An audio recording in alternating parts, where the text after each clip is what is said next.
Bien-aimés dans le Seigneur, bonjour. Wapendwa ndani ya Bwana mjambo. Nous bénissons Dieu qui permet que nous soyons là encore aujourd'hui. Tunabariki Mungu ambaye anaruhusu tuwe tena hapa leo.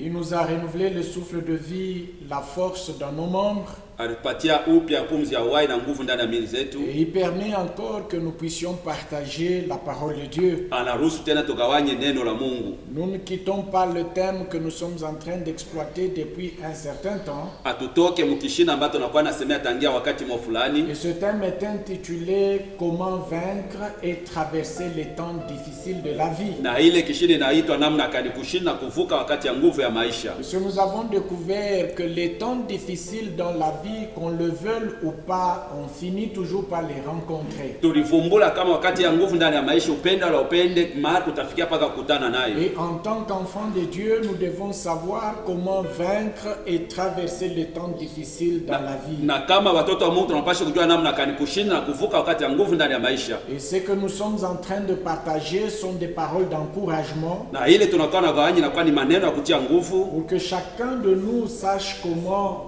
vaincre et traverser les temps difficiles de sa vie. Ili kila mmoja wetu ajue namna gani kushinda na kuvuka wakati ya nguvu ya maisha yake. Et lors de notre dernière intervention, Hotuba yetu ya nyuma hapa nous avons évoqué les cas d'Abraham. tulisemea mfano ya Abraham.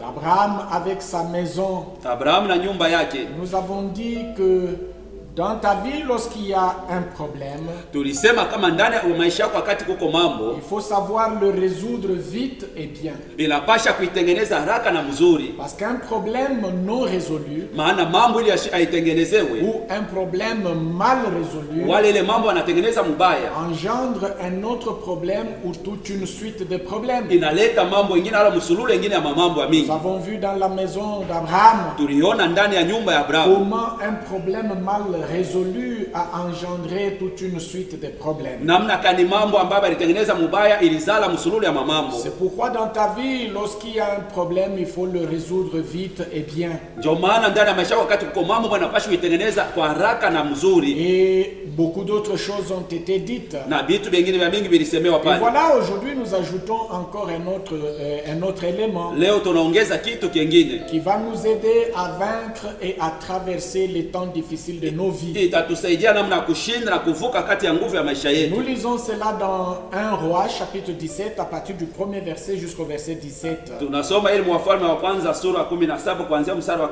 17. La Bible dit ceci. Biblia inasema hivi: Élie le Tishbite, l'un des habitants de Galade, dit à Akab, Elia Mutisbite mukaaji wa Galadi akamwambia Akabu, l'Éternel est vivant, le Dieu d'Israël dont je suis le serviteur. Il n'aura ces années-ci ni rosée ni pluie, sinon à ma parole. Mungu ni mzima yule ambaye anakuwa mtumishi wake, imasiku akutakuwa mvula wala umande kuambatana neno langu. Je peux lire seulement en français pour gagner le temps.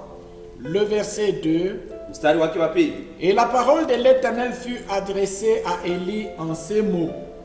Pars d'ici, dirige-toi vers l'Orient et cache-toi près du torrent de Kérit qui est en face du Jourdain.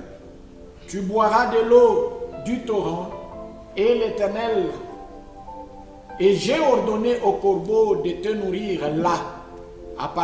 Il partit et fit selon la parole de l'Éternel. Et il alla s'établir près du torrent de Kérit qui est en face du Jourdain.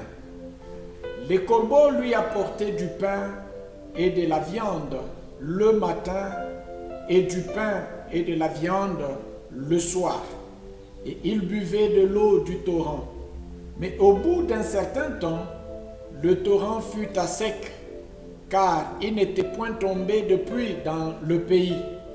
Alors, la parole de l'Éternel lui fut adressée en ces mots. Lève-toi, va à Sarepta, qui appartient à Sidon, et demeure là. Voici, j'y ai ordonné à une femme veuve de te nourrir. Il s'éleva et alla à Sarepta.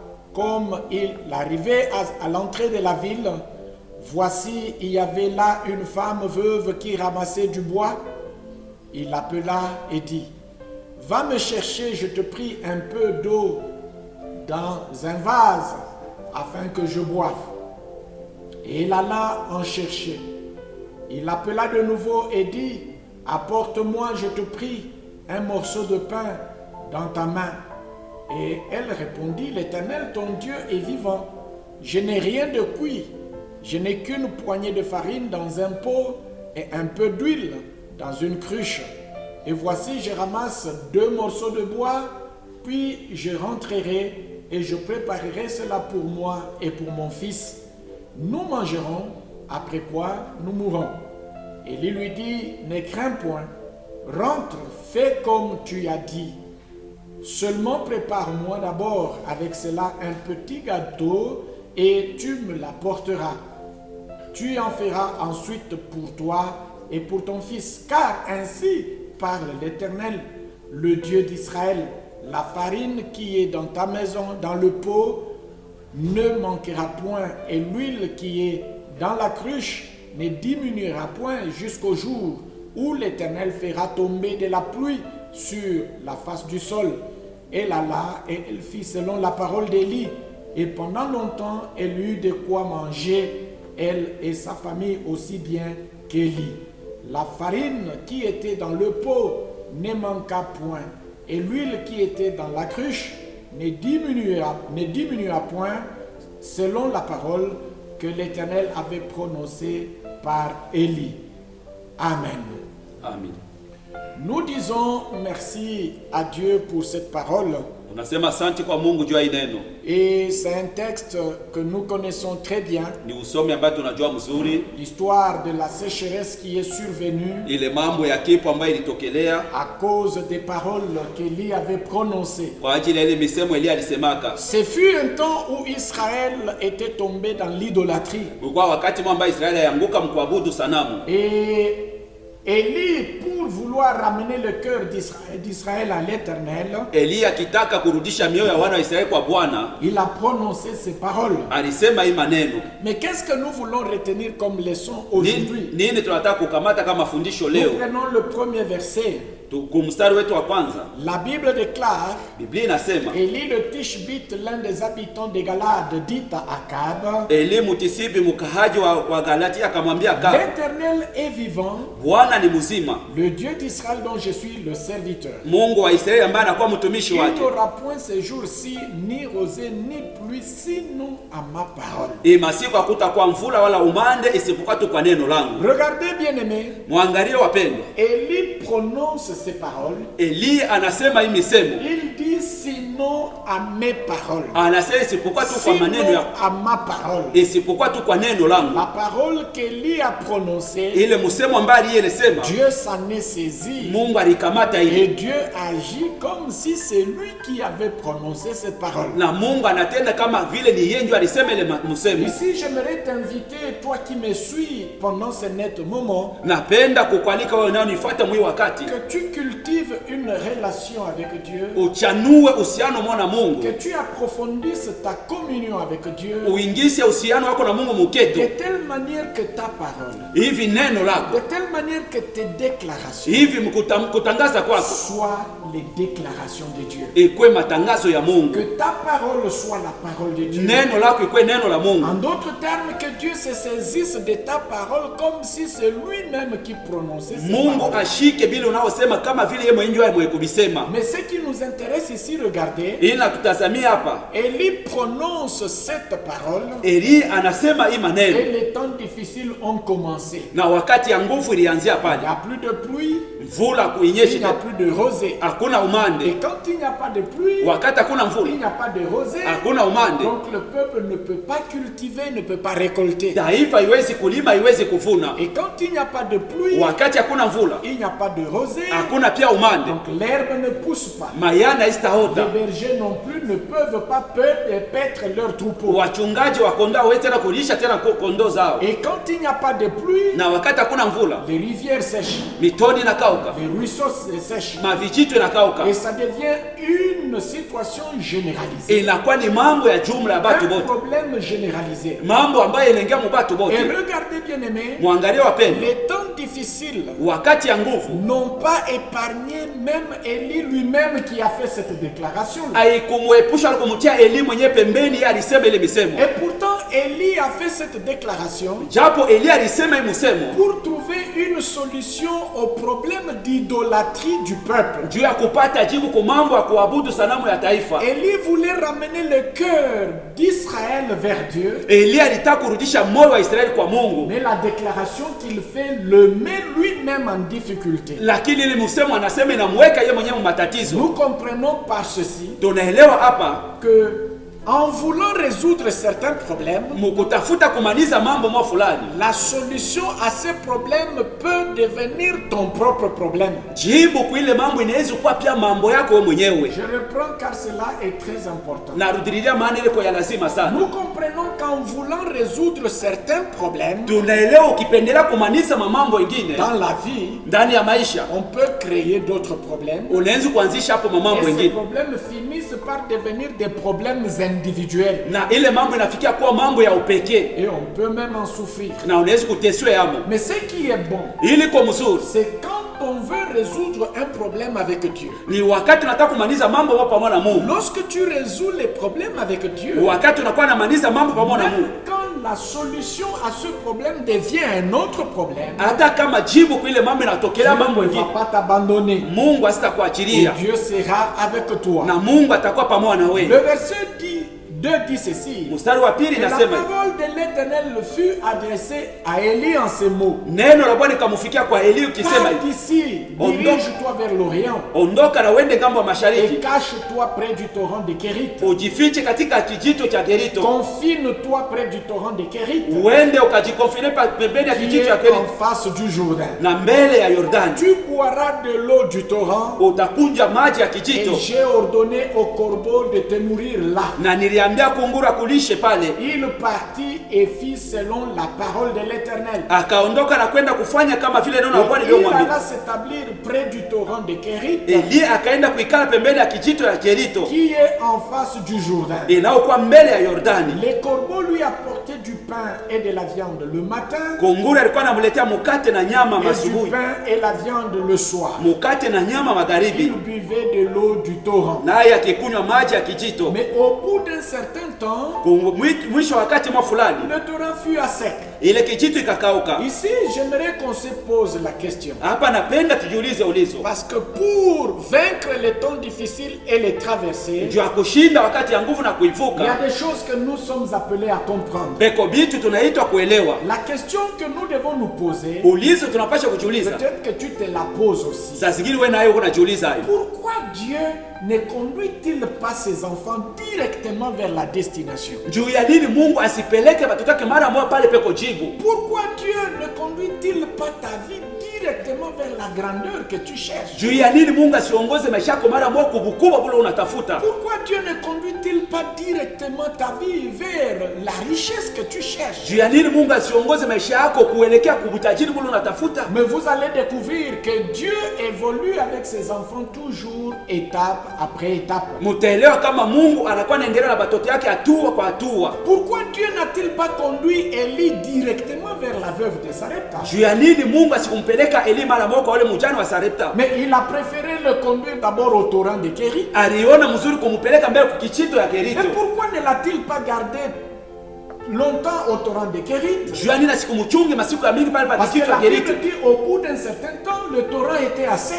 Biblia inasema wakati ya masiku chache ile kichito ilikauka. Ce qui veut dire que même lorsque Dieu l'y conduisait, Ni kusema hata wakati Mungu alikuwa anampeleka, il savait déjà que ce torrent mettrait peu de temps, il va être à sec. alikuwa anajua ile maji itaweka tu wakati kidogo na kisha Pourquoi itakauka. cette gymnastique d'amener les gens étape après étape? Juu ya nini makarisisi kupeleka watu hatua kisha hatua Il y a ingine? une destination vers laquelle tu veux aller. Huko kule Mungu Il y unapenda a un kufikia. niveau que tu veux atteindre. Huko kipimo Mungu Il y unapenda a une kufikia. étape à laquelle tu veux te retrouver. Huko hatua Mungu unapenda Mais kujikuta. tu vois que Dieu t'y mène étape après Na étape. unaona Mungu anakuwa anakupeleka kama hatua kisha hatua ingine. Avant de prendre le premier élément, Mbele ya kubeba kitu ya kwanza, qui serait peut-être... Non, il il y a deux que dont je vais parler. peko biwili bili tasemea. Mais avant d'en arriver, Mbele ya kufika kule, voici les avantages que nous trouvons à aller étape après étape avec Dieu. oneni mafaida ambayo tunapata kwenda hatua kwa hatua pamoja na Mungu. Dieu peut te conduire directement vers la grandeur que tu cherches. Mungu anaweza kupeleka mara moja ukubwa ule Dieu peut unatafuta. te conduire directement dans la richesse que tu cherches. Mungu anaweza kupeleka mara moja utajiri ule Dieu unatafuta. peut te conduire directement dans la stabilité que tu cherches. Mungu anaweza kupeleka mara moja mustari ile Mais unatafuta. du moins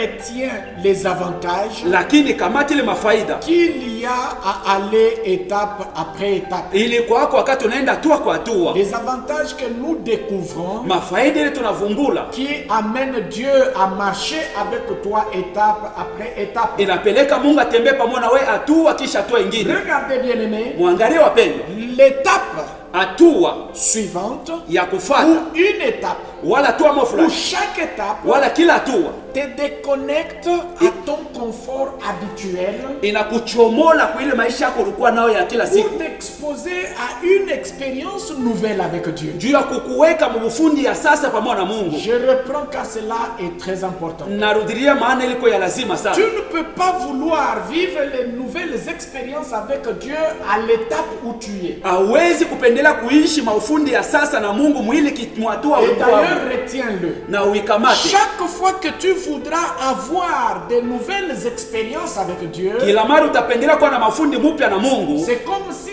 indirectement tu es en train de dire à Dieu, envoie-moi vers une autre étape. ni kama vile pasipo kusema unakuwa namwambia Mungu nipeleke kwa hatua nyingine, Amène-moi vers une autre étape. unipeleke mkipimo ingine. Les nouvelles expériences avec Dieu, Ili maufundi ya sasa ya nous kuwa les Mungu vivons tunaipata. lorsque nous quittons l'étape où nous sommes Ni wakati tunatoka mwili vers une autre étape. tukielekea mwatua Et ingine, parce que Dieu veut maana Mungu que anataka son peuple, taifa que lake, ses enfants, batoto que yake, ses serviteurs, batumishi que yake, ses servants bichakazi yake vivent de nouvelles étapes, de nouvelles expériences. baishi maufundi Voilà mupya. la raison pour laquelle Tazama sababu juu ya il les amène étape après étape. anabapeleka hatua kisha hatua ingine, Donc que tu le veuilles ou pas, uipende la utaki, dans ta vie, ndani ya maisha Dieu yako t'amènera Mungu ataanza à de kusindikiza nouvelles étapes pour hatua ya que Mungu tu vives de nouvelles expériences avec lui. juu uishi mafundi mupya naye. C'est la première raison. Ni sababu ya La kwanza. deuxième raison, Sababu ya ou pili, si je peux me répéter, kama inaweza kurudililia une étape,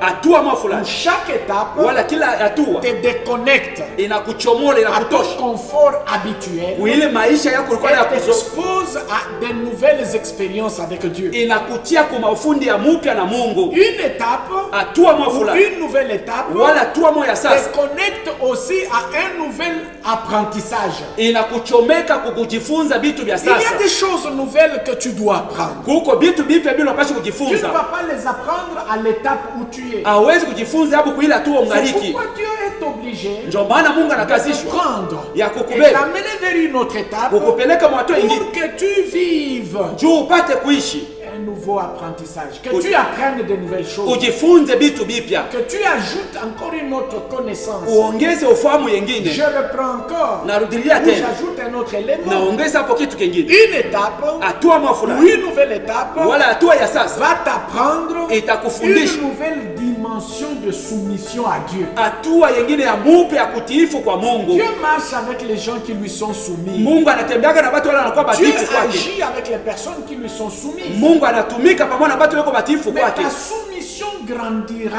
Ile unyenyekevu c'est utakomea au fur et à mesure ni mukadiri que vile Dieu t'amène vers des étapes nouvelles. Mungu anakupeleka hatua ya Parce mupya, que chaque étape a un défi nouveau. maana kila hatua iko na mambo yake ya Chaque sasa. étape a un défi nouveau que tu dois relever. Kila hatua iko na mambo yake ya Et sasa dans unapaswa ce kutosha. défi nouveau, Kama Dieu a besoin d'une nouvelle soumission. Mungu una lazima na Dieu unyenyekevu wako wa attend sasa. de toi une nouvelle soumission. Mungu anaongojea kwako utiifu wa De mupya manière que tu puisses aller de l'avant, ili upate kwenda que tu mbele, puisses vaincre les temps difficiles ushinde wakati ya nguvu et que tu puisses les traverser. na upate kuivuka. Oui, une étape, Hatua moja fulani, une nouvelle étape hatua ya mupya te révèle Dieu inakufunulia dans Mungu une autre dimension. mu hatua yengine. Oui, tu ne connais connaîtra pas Dieu hautamjuaka Mungu dans plusieurs dimensions ou dans toutes les dimensions, mumatua yote wala matua bien sûr par rapport à ta vie, ndio kuambatana par maisha rapport au domaine dans lequel tu vis. wala kuambatana bila unakuwa Si naishi. jamais Dieu ne t'amène d'une étape à une autre. Kama Mungu ashikupeleka tu amoko wengine. Élie était un prophète et pas le moindre.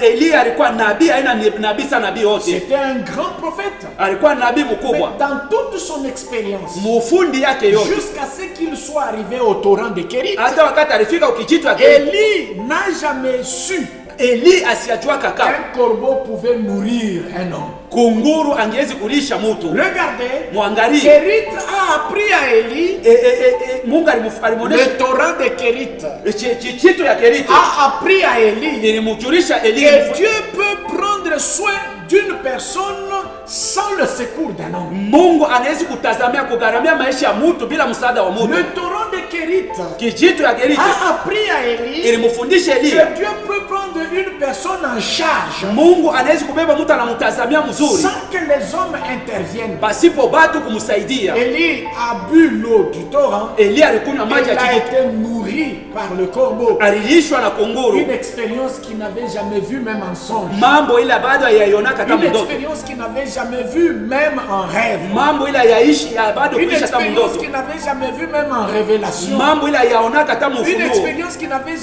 dont il n'avait jamais entendu parler dans toute l'histoire. mambo ambayo bado de Dieu. hayaisikiaka banasemea hata muhistoria mambo yote ya Mungu. Jamais. Kamwe C'était ce jour-là qu'il a compris et il a découvert ni ile siku alielewa na kuvumbula que Dieu ya kama a Mungu plusieurs voies ela manjia za pour mingi soutenir la vie d'une personne. juu ya kushikamisha maisha ya mtu. C'est ce que d'ailleurs la Bible nous dit Ndio ile Biblia inatuambia dans Psaume chapitre 130 et le verset 7. Zaburi 113 na mstari wa 7. C'est un beau verset. Ni mstari mwa mzuri. La Bible dit ceci. Biblia inasema hivi.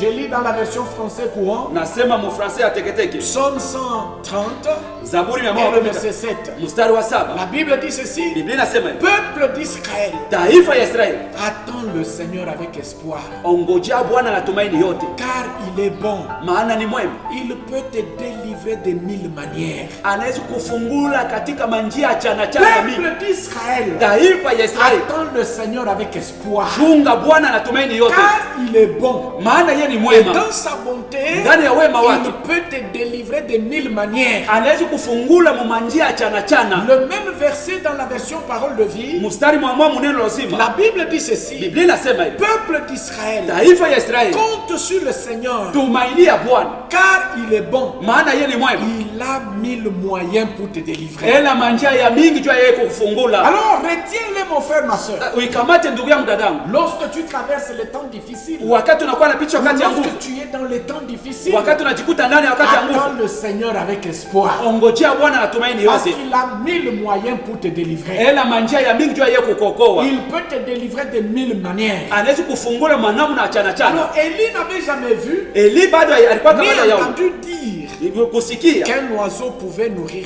un homme. ndege mwa angewezi kulisha mtu. Mais l'étape du torrent de Kérit Ile hatua ya kijito ya Geriti a révélé à Élie que Dieu peut tout. ilimfunulia ile sema Mungu anaweza vyote. Dieu peut tout. Mungu anaweza Oui, vyote. mon frère, ma soeur. Ndio ndugu yangu dada. Kérit te prépare Kijito ya Geriti na à kutayarisha une étape suivante. kwa hatua inayofuata. Il n'y a pas d'étape de veuve de Sarepta Hakuna hatua ya mjane wa Sarepta sans l'étape du torrent de Kérit. bashipo ile hatua ya kijito ya Gerito. Je répète car cela est très important. Narudilia maana ilikuwa ya maana. Je le disais à l'introduction, Nilisema Dieu kumwanzo pouvait conduire Élie directement vers la veuve de Sarepta. Mungu angepeleka Eli mara moja kwa mjane wa Sarepta. Mais j'aimerais te dire, Lakini napenda il kuambia n'y a pas d'étape de veuve de Sarepta hakuna hatua ya mjane wa Sarepta sans l'étape du torrent de Kérit. bashipo kupitia kwa ile hatua ya Les kijito ya Gerito. étapes se suivent. Ili hatua Mais inafuatana. voici maintenant le premier élément Tazama kitu ya qui kwanza peut t'aider inaweza kusaidia à vaincre kushinda et à traverser les temps difficiles. na kuvuka wakati ya nguvu. Les versets 8 et 9 Mstari wa 8 wa nous Kenya le font comprendre. inatuelewesha hiyo. Écoutez ce que la Bible dit Sikia ile Biblia au inasema verset 8. mstari wa La 8, parole de l'Éternel neno la Bwana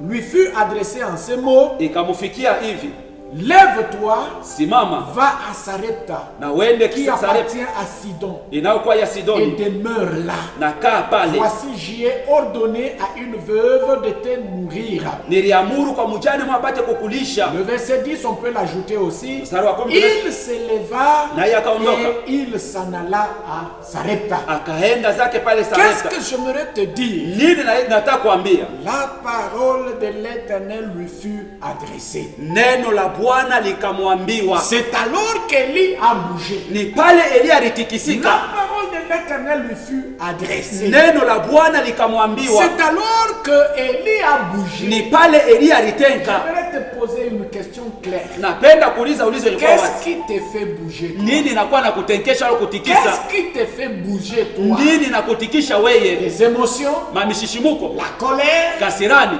l'envie, ulitama, ou tes propres désirs. wala mania Qu'est-ce yako. qui te fait bouger, Nini toi? inakuwa na kutikisha weye? Regardez Élie. Tazama Il Elia. était dans le temps difficile. Alikuwa mwakati ya Il y avait nguvu sécheresse, ya kipwa. les gens qui mouraient, Batu walikuwa les bêtes qui mouraient, banyama walikuwa et nakufa. même les rivières qui séchaient. Hata mitoni ilikuwa Et inakauka. pour trouver de l'eau, c'était tout un Juu ya problème. kupata maji ilikuwa ni mambo. Pour cultiver, c'était tout un Juu ya problème. kulima palikuwa ni mambo. Élie était de plein pied dans cette difficulté. Eli alikuwa yeyote mwili Il matatizo. n'a pas regardé en direction, je ne sais de quel pays, il dit, je m'en vais vers tel pays. Ashikuangalia kwa upande sijui ya nchi kanasema mimi naenda kuikalia kule. Comme Abraham l'avait fait Kama vile Abraham pendant alifanya le temps de famine, direction l'Égypte. wakati ya njaa kubwa, anasema inaenda Et Mumisri. quand il arrive là, il va hypothéquer sa femme. Wakati anafika kule anateka anapeleka bibi yake. Mais regardez bien aimé, Mwangalie wapendwa. pour Élie, il est resté là. Elia alibakia pale. La parole de l'Éternel lui fut adressée. Neno la Bwana likamwambiwa. La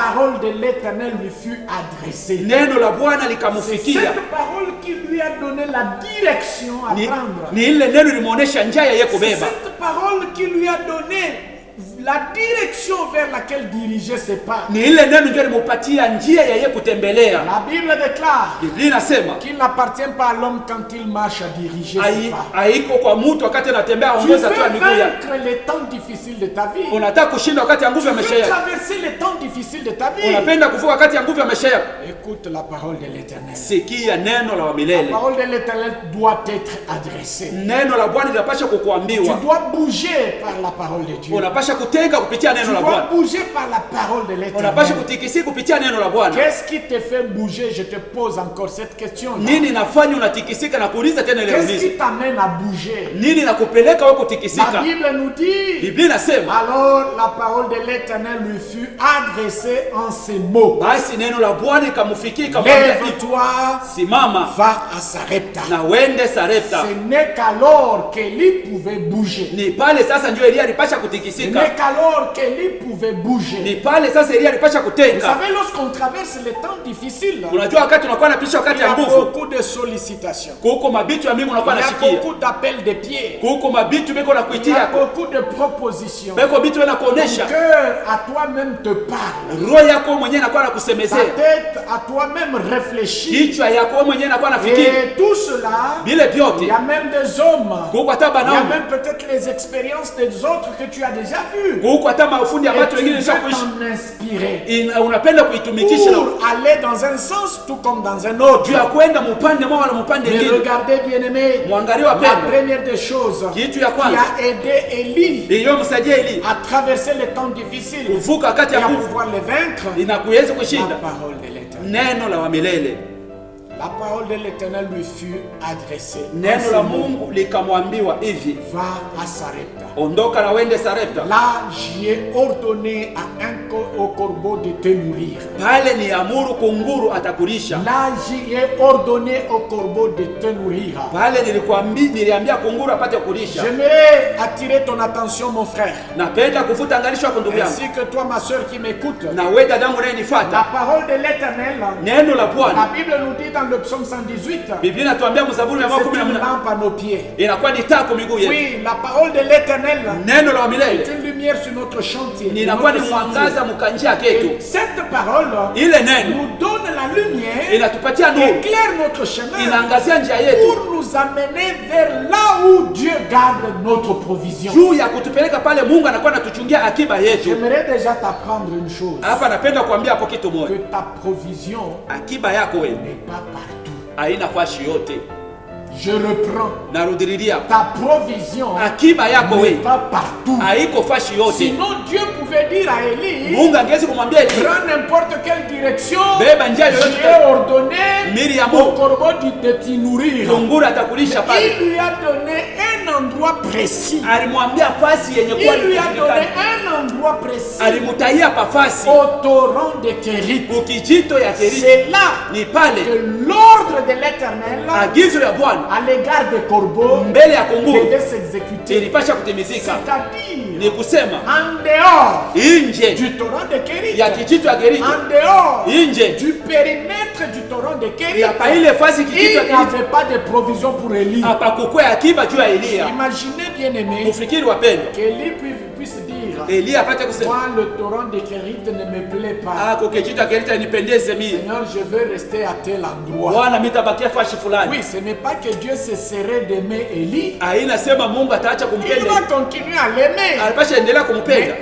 il n'aura pas la provision. Ya kwanza atapata akiba, Même les corbeaux, ils ne verraient pas l'expérience des ya pili corbeaux. angeishi hata ile kunguru kumletea chakula. Écoutez, bien-aimés, Musiki wapendwa, bouge avec la parole de Dieu. tingisika pamoja na neno la Mungu, Bouge avec la parole de Dieu. tenga pamoja na neno la Car Mungu, la direction que prend la parole de Dieu pour maana toi, ile upande neno la Mungu c'est inaelekea dans juu yako, cette direction qu'il y a la provision pour toi. ni ile upande ambako kwa akiba Là, yako. j'y ai ordonné. Maana niliamuru Il y a des ordres que Dieu a déjà donnés en ta faveur. maagizo ile Mungu aisha kupana kwa Il ajili y a yako. des ordres que Dieu a déjà donnés en ta faveur. Huko maagizo ile Mungu aisha kupana kwa Il ajili y a yako. des ordres que Dieu a déjà donnés pour que tu traverses les temps difficiles. Huko maagizo ile Mungu aisha kupana ndio Mais ufuke wakati ces ordres ne s'exécutent, ile maagizo ces yanakuwa yanatimizika. ordres ne se déclenchent Ile maagizo que yanatimizika quand tu es dans le périmètre de la parole de Dieu. ni wakati unajikuta Dans le ndani ya neno la périmètre Mungu, où la parole de Dieu te conduit. unajikuta pale neno la Mungu inakuwa nakupeleka. Un élément très important. Ni kitu moja lazima sana, Soit dans le périmètre uwe pa nafasi vers lequel la parole de Dieu te conduit. pale neno la Mungu ambaye inakuwa nakuongoza, Bouge vers le périmètre, vers le lieu utingisiki ukielekea où la kupande parole de Dieu te dit. kule ambaye neno la Mungu inakwambia. Ce matin, j'étais surpris. Hii asubuhi nilisangazwa Je reçois un coup de fil na mtu mmoja ananiita kusimu, d'une maman ya mama moja qui m'appelle, anayeniita, non, d'une sœur qui m'appelle. dada moja ananiita, Elle me dit, ananiambia est-ce que vous êtes au bureau? Je dis, je suis au bureau. eti uko kwa ofisi. Nikasema ndio niko kwa On ne ofisi. prie pas avec elle. Atuombake naye, Et regardez, mwangalie, elle me dit, j'étais en sommeil. anasema nilikuwa mkushingishi J'ai vu miliona, que j'amenais ma contribution pour la construction ici. nilikuwa naleta mchangisho wangu juu ya majengo hapa, Pourtant, on ne prie pas avec elle. japo tuombe naye, Elle est très loin au Bel Air, eko mbali kubelea, mais elle vient ici anakuya parce que Dieu le lui a dit. maana Mungu Dieu alimwambia, l'a conduit. Mungu Dieu alimwongoza, lui a dit cette parole. Mungu alimwambia ile neno. Écoute mon frère, ma soeur. Sikia ndugu yangu, dada Il yangu, n'y a que le périmètre inakuwa tu ni pa nafasi vers lequel la parole de Dieu te conduit. mbele ya neno la Mungu Il inakuongoza, y aura ta provision ndio patakuwa akiba et yako, qu'il y aura l'exécution des ordres que Dieu a déjà donnés, soit à la nature, kutakuwa matimiziko ya maagizo ile Mungu saa zingine aisha kupana soit kumbile aux hommes, wala kubatu soit aux circonstances, wala kumajira soit au temps. wala kwa wakati. Dieu est capable. Mungu Nous anaweza. l'avons vu dans Psaume 130, le verset 7. Tuliona Mzaburi 113 mstari wa Il 7, a mille manières pour intervenir dans ta vie. eno manjia ya mingi juu ya kuingililia mu maisha Il yako, a mille moyens pour te délivrer. eko na manjia ya mingi juu ya kukusumbua. Seulement, tu dois bouger avec la parole de Dieu. Wewe tu unapaswa kutikisika pamoja na neno la Tu Mungu, dois bouger avec la parole de Dieu. unapaswa kutikisika pamoja na neno la La Mungu. deuxième chose dont je parle, Kitu ya pili ambayo nasemea elle est très importante. ni ya lazima sana, Regardez bien aimé, muangalie wapendwa, lorsque Élie arrive wakati Eliya anafika à Sarepta, pale Sarepta, ça n'a pas fait longtemps, haikugawie le torrent était à sec. ile kijitu ilikauka, Cela nous interpelle. ile ambayo inakuwa natukumbusha Comment Dieu peut-il conduire son serviteur namna kani Mungu anaweza kupeleka mtumishi wake vers un endroit où il y a une solution éphémère. akielekea pale pafashi pale panakuwa jibu ya masiku kidogo. J'aimerais attirer ton attention. Napenda kuvuta angalisho yako. Même si c'est Dieu qui a agi, Hata kama ni Mungu aliyetenda, il t'a ouvert une porte, alikufungulia et mlango mmoja, cette porte t'a donné un certain bonheur. na ile mlango upatia heri mwa Il peut fulani, se faire que cette porte se referme. inaweza kufanyika ile mlango Ce unafungika, n'est pas la fin du monde. haina mwisho wa dunia. Mais lorsque cette porte se referme, Wakati ile mlango unafungika, sache-le que c'est un message qui t'annonce qu'il y a une nouvelle étape qui arrive. ujue kama ni ujumbe ambao nakutangazia sasa kuko kipimo kingine nao Mais kuya. très souvent pour les enfants de Dieu, Mara zaidi tu watoto wa lorsqu'une Mungu, étape se referme, wakati ile hatua moja inafungika, ils sont là à critiquer Dieu. banabakia pale Ils banaanza sont kumsema là à Mungu, condamner Dieu. banaanza kumhukumu Ils Mungu, remettent Dieu derrière les barres. banamweka Mungu mbele ya Ils hukumu, parlent, anaanza ils murmurent. anaanza kutompola. Mais écoutez, Musikie. c'est Dieu qui a conduit Élie au torrent de Ni Kérit. Mungu aliyeongoza ile Et il kijito, savait que ce torrent de Kérit va sécher. alikuwa anajua si kijito ya Keriti Et itakauka, mais Dieu n'était pas, il ne manquait pas de solution. na Mungu asikuwe nakosa jibu. Oui, comme le psaume 130, le verset 7 nous dit, Vile Zaburi 113 mstari wa 7, ô Israël, Israeli, attends le Seigneur avec espoir. ongojea Bwana na tumaini. À la place d'Israël, mets ton nom. Nafasi ya Israeli weka jina yako, Attends le Seigneur avec espoir. ongojea Bwana Si na tu tumaini. es à une étape Kama uko mwatua et fulani tu es sûr na uko na que kijito, c'est Dieu qui t'y a conduit, ni Mungu aliyekufikisha pale, maintenant là, na hapa cette sasa étape a séché. ile hatua ilikauka. Lève tes yeux vers Dieu. Inua macho yako kwa Il ne Mungu, va pas te laisser à cette étape-là. hata kuachilia mwili Même tu. lui-même sait que le torrent de Kérit a séché. Hata yeye mwenyewe anajua si kijito ya Keriti En nakauka. lisant d'ailleurs la Bible, Mkusoma à Biblia, moins que la Bible ait choisi de se taire expressement sur ce point-là. isipokuwa tu Biblia itafute kunyamaza tu juu ya hii mambo. Nulle part Élie a prié Hakuna tafashi mwa Elia aliomba. pour dire, oh Dieu, Là, c'est un voilà mot. le torrent de Kérit a séché. Maana kijito Oh ya Kérit Seigneur, na- voilà c'est toi qui m'as conduit ici. Bwana, ni wewe ndio Voilà ulileta. où nous en sommes Mais maintenant, safikia Seigneur. sasa tunaona sasa kule tunafikia La Bwana. Bible déclare Biblia inasema que le torrent a séché. wakati kijito ilikauka, Je ne sais pas il s'est passé combien de temps. sijui kulipitikana wakati Peut-être ngapi. un jour, Siku moja Élie regarde l'eau Elia anaangalia macho a séché. inakauka, Élie regarde le corbeau n'est pas venu.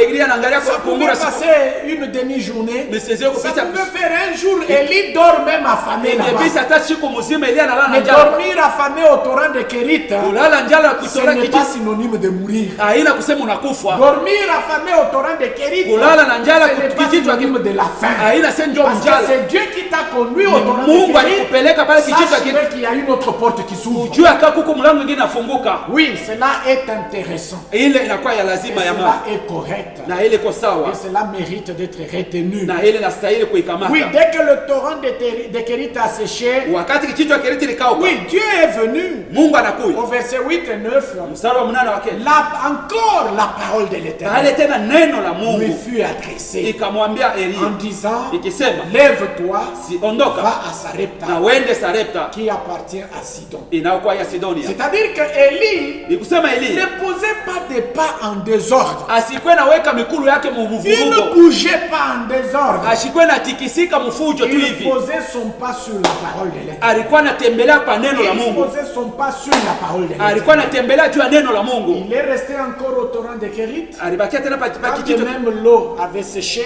maji ilikuwa quand shakwa, bien même le corbeau n'apportait plus le pain et la ingawa viande, kunguru asikwe naleta mkate na il est nyama, resté là lakini ubakia pale jusqu'à ce que l'Éternel lui parle. hata pale Bwana alimsemezea tena, Il se déplace, anaondoka pale, il arrive au torrent de Kérit. anafika. C'est là que nous trouvons un autre élément. Ni pale tunakuta kitu kingine, Retenons-le, bien-aimé, tuikamati et wapenzi. c'est par là que je vais Ni terminer. pale tamanizi Un autre élément, ou le deuxième élément, kitu ya pili, il dit, Anasema, Dieu dit à Élie, Mungu anamwambia là, pale j'ai ordonné Akulisha. une veuve mujane de moja t'y nourrir. atakudisha pale. Regardez, Mwangalie, quand Élie arrive à Sarepta, wakati Elia anafika la Sarepta, veuve n'était même pas au courant du plan que Dieu avait avec Élie. mujane asikuwa hata anajua ile mambo ambayo Mungu alikuwa anaona Elia. J'aimerais attirer ton attention, bien-aimé. Napenda kuvuta angalisho kwa mpendo. Quand Élie arrive Wakati Elia anafika à Sarepta, pale Sarepta, la veuve n'était été informée de rien. Mujane asikujue mambo hata Elle moja. n'avait aucune information Asikuwe na habari hata moja. sur la raison de la présence d'Élie. Juu ya sababu ya uwapo ya Eli. Mais c'est elle la personne vers laquelle Dieu envoie Élie. Na ni yule mbele yake Mungu anamtuma Qu'est-ce que Elia. j'aimerais donner encore comme élément Ni napenda kupana tena kama vile pour kitu. vaincre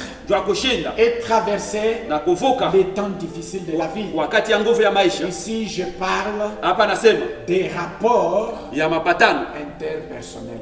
ya mutu na mutu. Amen. Amen. Les rapports interpersonnels. Mapatano ya mutu na mutu. Cela est très important, bien-aimé. Ile ni ya lazima wapendwa. Pour vaincre Juu ya kushinda et traverser les temps difficiles de na la vie. kuvuka wakati ya nguvu ya maisha. Regardez, Mwangalie. Élie qui était un grand prophète, Elia alikuwa nabii qui a mkubwa. fait descendre le feu du ciel. Alishusha moto toka mbinguni. Élie qui était un grand prophète, Elia alikuwa nabii mkubwa. qui a amené le réveil spirituel dans le cœur du peuple de Dieu. Aliyeleta uamsho wa kiroho taifa ya watoto ya Israeli. Et il fallait qu'il passe entre les mains d'une veuve Lakini ilipasha pitia mu mikono ya mujane pour qu'il vainque et traverse les temps difficiles de sa vie. ili ashinde na kuvuka wakati ya nguvu ya maisha Les yake. relations interpersonnelles. Uhusiano ambao ya mutu na mutu mwingine. Beaucoup d'enfants de Dieu Batoto ya Mungu wa mingi sont tellement pauvres beko maskini sana en relation. ndani ya mapatano na uhusiano. Beaucoup d'enfants de Dieu Batoto ya Mungu wa mingi ne trouvent même pas l'importance abaone hata maana d'avoir des relations. ya kuwa na mapatano Là na que tu uhusiano. trouves Ni quelqu'un pale unakuta mtu qui est dans son coin, eko mkono il yake évolue comme un chou paumé. eko naendelea tu sa shupome Et pour lui, il est content. wake yeye anashikia Il furaha, se vante même. anajisifu na kujisifu, Et il trouve que c'est correct. anaona siko mzuri. Oui, bien-aimé. Ndio mpendo, Tu veux vaincre les temps difficiles de ta vie. unataka kushinda wakati ya nguvu ya maisha yako, Tu veux traverser les temps difficiles de ta vie. unapenda kuvuka wakati ya Tu nguvu ya as maisha, besoin des autres. una lazima na batu Je wengine, t'apprends que tu as besoin des autres. na kujulisha kama una lazima Et na batu les wengine, hommes et les femmes dont tu as besoin, banaume na banamuke wale unao c'est lazima, pas seulement les millionnaires, haiko tu ba millionaire, mais aussi les veuves. hata bajane, C'est-à-dire les veuves, les faibles. bazaifu La bajane, catégorie des personnes la plus faible dans la société. aina ya batu bazaifu sana La mubatu wengine, catégorie des personnes les plus démunies dans la société. kundi ya watu wale beko La bachini sana catégorie katikati des ya watu, personnes qui n'ont rien. kundi ya watu bale bana na kitu. Écoutez, Dieu agit Mungu anatenda d'une manière ou d'une autre. namna hii wala ingine. Parce que la Bible nous dit dans le psaume 130, le verset 7 qu'on a lu, Biblia inatuambia mzaburi il na a makumi mille moyens pour intervenir dans ta vie. hela manjia ya mingi juu ya kukusaidia ndani ya Et maisha yako. parmi ces moyens-là, Katikati ya ile il manjia peut intervenir anaweza kukusaidia même par une personne que tu négliges totalement. kupitia hata mtu unakuwa na dharau na kubeula Il yeye peut wote, intervenir anaweza kukusaidia par une voie à laquelle tu t'attends le moins. kupitia njia ila ukuwe na wazia hata kidogo. Les relations interpersonnelles. Mahusiano ya mtu Les na mtu mwingine, rapports interpersonnels. mapatano ya mtu na mtu Tu mwingine, dois y veiller, bien-aimé. unapasha kuiangalia Tu mzuri, dois y veiller, bien-aimé. unapasha kuitunza. Élie pouvait dire à Dieu, Elia angeweza mwambia Seigneur, il n'y a-t-il pas des gens stables à Sarepta? Bwana, eti hakuna batu walikuwa mustare mule Plutôt mustare que de m'envoyer devant quelqu'un qui n'a qu'un peu de une poignée de farine. baada ya un peu kunituma mbele ya d'huile mtu yuko na dans sa tufunga tu bouche. tudogo na tumafuta kidogo mkichupa. Mais c'est là,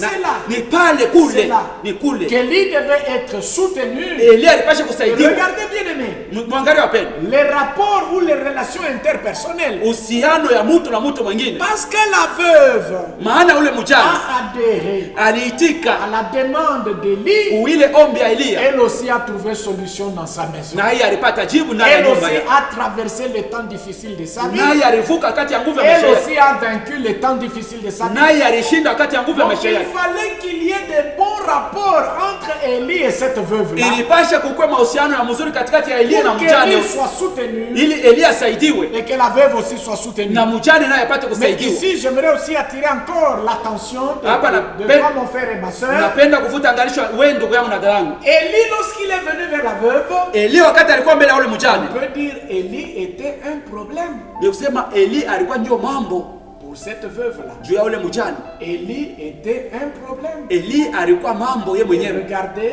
Mwangalie par l'effet des rapports interpersonnels, kupitia ile mahusiano ya par mtu na l'effet mtu des mwingine, relations interpersonnelles, ili kupatana ya mtu na mtu mwingine, Élie est devenu une solution. Lui qui était un problème au départ, yeye ambako mwanzo alikuwa mbele il mambo, est devenu une solution par la suite. anakuwa jibu C'est baadaye. ainsi que sur le chemin de ta vie, Ni hivi munjia ya maisha tu yako peux rencontrer des personnes qui au départ sont des problèmes. unekutana na batu mbele bako mwanzo baiko Mais mambo. si vous avez des bons rapports, Kama mko na ces mahusiano mêmes mzuri, personnes finissent par devenir des bénédictions pour toi. bale batu wafikia kuwa baraka juu Ces yako, mêmes personnes finissent par devenir des solutions pour ta vie. bale batu wanafikia kuwa jibu kwa mambo kwa maisha yako. Élie qui était un problème pour la femme, Eli alikuwa mambo juu ya c'est mwanamke, venir devant une veuve ni usikuwa mbele ya qui mjane, n'avait qu'une poignée de farine alikuwa tunatubunga et qui tudo n'avait qu'un peu d'huile dans sa cruche. na kwa tu mafuta Et kidogo lui kichupa dire na kumwambia que je suis ton visiteur, niko mkeni yako je suis venu loger chez toi, na kwa kuikala tu iko dois kwako, me nourrir.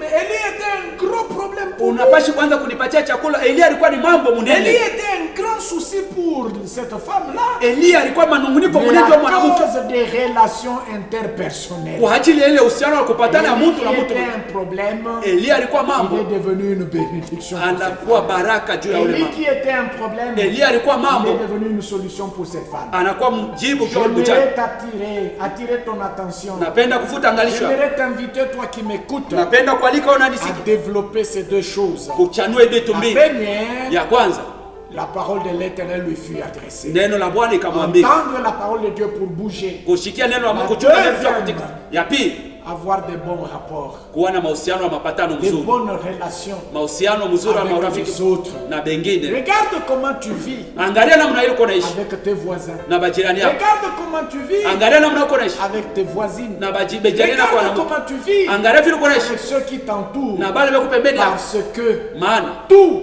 yote pour toi, juu yako Dieu ne l'a pas déposé dans tes propres mains. asikuiweke pa mikono yako Il y mwenyewe, a d'ailleurs japo un grand pourcentage ya mingi sana de ce qui est à toi ile inakuwa yako que Dieu a déposé dans les mains des autres. Mungu aliweka mikono ya watu Je wengine. peux même dire, Naweza hata kusema vraiment si je ne me trompe pas, kama mishidanganya, je pourrais même dire naweza hata kusema 70% de ce qui est à toi % makumi saba ile ya ile ikawa se yako trouve dans les mains des autres. inapatikana mikono ya bengine. Oui, je n'exagère pas. Mishipitishe 70% de ce qui est à toi % makumi saba ya ile inakuwa se yako trouve dans les mains des autres. iko mu mikono ya Et bengine, ainsi, na hivi chaque fois que tu seras kila mara en utakuwa train de vivre des temps difficiles, unaishi wakati ya nguvu, observe-toi pour ujiangarishishe, voir jua kuona comment tu gères tes relations namna kanuni chunga et mahusiano savoir yako comment tu peux évoluer. na kuona namna kanuni Que kuendelea. mon Dieu te bénisse. Mungu wangu akubariki. J'aimerais t'inviter Napenda kualika à réfléchir sur ces deux choses. kufikiri juu hapa hivi vitu mbili, Comment tu bouges namna kanuni et atikisika qu'est-ce qui te fait bouger. na ni nini na kufanya Quelle unatikisika, direction tu prends ni njia kanuni unabeba et qui t'indique cette direction. na nani anakuonesha ile njia, Qu'est-ce qui t'indique cette direction que tu ni prends. nini nakuonesha kutembelea mwile njia. Ce matin, Ya asubuhi dis à Dieu, umwambie Mungu, donne-moi la sensibilité à ta parole. unapatia Parce que usikilivu ya Dieu neno parle lako toujours et retiens-le. na uikamate. Chaque fois que tu passes des temps difficiles, Kila mara unakuwa unapisha wakati ya que nguvu, tu es dans des temps difficiles, wakati unajikuta wakati Dieu te parle. Mungu anasemezea Tu dois entendre. na unapasha La kumsikia parole de Dieu neno la Mungu. était toujours adressée. Kila mara banakuwa nakwambia Oui, tu dois saisir cette parole. unapasha kushika ile Que neno. Dieu t'aide, Mungu que akusaidie, Dieu t'assiste. Mungu Et akuwezeshe. aussi observe Tena angarishisha quel est le degré de relation que tu as. ni hatua wala kipimo kani ya uhusiano Comment uliko tu nayo, gères les relations avec les autres. namna kanakuwa nachunga mahusiano Dans yako na quel bengine, type de relation tu te retrouves avec les autres. ni mwaina kani ya mahusiano uko nayo na bengine, Je t'invite à élever ta voix na kualika kupaza sauti et yako à prier pour ces deux choses. na kuombea juu ya ile vitu mbili. Prions, bien-aimés. Tuombe wapenzi. Seigneur, je lève ma voix vers toi. Je te rends grâce et je bénis ton Saint-Nom. Je découvre aujourd'hui, Seigneur, que pour réussir, pour, Seigneur notre Dieu, vaincre les temps difficiles et les traverser, j'ai besoin, Seigneur, d'entendre ta parole. J'ai besoin d'entendre ta parole, de saisir ta parole, la saisir, notre Dieu. Je veux la saisir, Éternel, et marcher selon l'orientation de cette parole. Marcher selon l'orientation de cette parole. Élie était dans des difficultés, Seigneur. Élie était en difficulté Élie était en difficulté, notre roi, mais Éternel, tu l'as soutenu. Tu l'as soutenu, notre Dieu, tu l'as soutenu. Oui, tendre Père, tu l'as soutenu et tu lui as donné ta parole. Ta parole, notre Dieu, rien que ta parole l'a indiqué le chemin, ô Dieu de gloire, le chemin à suivre. Oui, le lieu où il devait se retrouver, les lieux où tes ordres devaient s'exécuter, les lieux où, Seigneur, tes ordres devaient se déclencher. Oui, les ordres que les corbeaux ont reçus devaient se déclencher, Seigneur notre Dieu, pas n'importe où, mais au torrent de Kérit. Oui, Seigneur notre Dieu, Élie devait diriger ses pas. Oui, tendre Père, Élie devait diriger ses pas vers le torrent de Kérit pour qu'il vive l'exécution de l'ordre que tu as donné au corbeau. Qu'il vive de nouvelles expériences avec toi. Oui, Éternel Dieu, nous te le demandons. Nous te le demandons, notre Dieu. Nous te le demandons, notre Dieu. Nous te le demandons, Éternel. Aide-nous. Donne-nous la capacité de saisir ta parole. Que ce soit elle qui nous oriente. Que ce soit elle qui nous dirige. Que ce soit elle qui nous donne l'intelligence et la sagesse, Seigneur notre Dieu. Que nous ne soyons pas, oh Dieu, des gens qui marchent. Des gens qui marchent, Seigneur notre Dieu, selon leur vue, selon leurs intentions, selon leurs convoitises, selon leurs désirs. Éternel Dieu, aide-nous, Seigneur notre Dieu. Aide-nous, nous voulons connaître notre Dieu, entendre ta parole, la recevoir, notre Dieu, au nom de Jésus-Christ. Agis, Seigneur notre Dieu. Oui, ta parole, Éternel Dieu, est une lampe et ta parole est en même temps la lumière. La lampe qui oriente nos pas et la lumière qui oriente notre vue. Éternel Dieu, aide-nous, secours-nous, Seigneur notre Dieu. Oui, Seigneur notre Dieu, aide-nous, Seigneur notre roi. Nous ne voulons pas marcher selon le vent, le train de ce monde. Oui, Seigneur notre Dieu, aide-nous, Seigneur notre Dieu. Agis, Seigneur notre roi. Manifeste ta grâce. Agis, notre Dieu. Nous le voulons, Seigneur. Nous le désirons. Nous te le demandons, Seigneur notre Dieu. Agis, notre Dieu. Fais-le, Père. Fais-le, notre roi. Fais-le, notre Dieu. Fais-le, notre Dieu. Au nom de Jésus-Christ. Car il est écrit, ta parole est une lampe devant mes pieds et une lumière qui éclaire ma route, Seigneur notre Dieu. Ta parole est une lampe, Seigneur. Dans le psaume 119, tu le dis, Seigneur, ta parole est une lampe. Oui, une lampe, Seigneur notre Dieu, une lampe devant mes pas et une lumière qui éclaire ma route.